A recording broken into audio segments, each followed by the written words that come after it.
So, so the cell membrane in humans, that is the RBCs,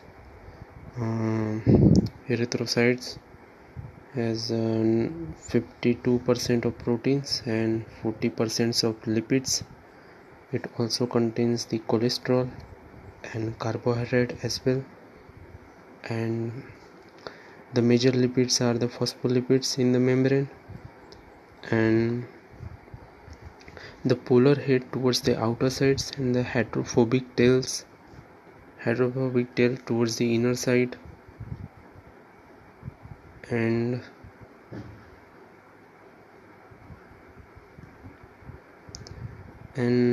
why it is this ensures that the non-polar tail of saturated hydrocarbons is protected from the aqueous environment. So hydrophobic tails, non-polar tail towards inside, so it is protected, and outer, that is polar heads on the outer side. This lipids, the arrangement of lipids, and the major lipids are phospholipids. This phospholipid bilayer, this integral protein, this peripheral protein, these are the sugar, and there is cholesterol. So this is the fluid mosaic model of plasma membrane. Why it is fluid? Because the quasi-fluid nature of lipid enables the lateral movement of proteins within the overall bilayer, and this is the fluidity.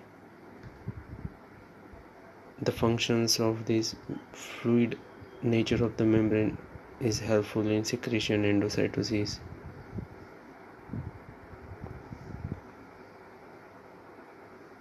And if the molecules are polar, they cannot pass through the non-polar lipid bilayer,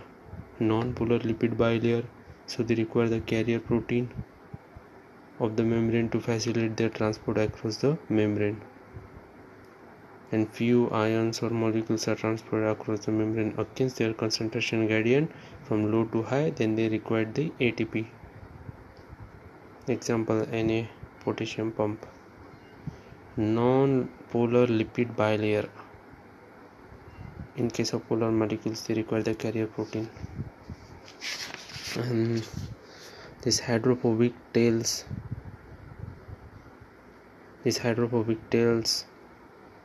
the non-polar tail towards inside, carbohydrates, cholesterol,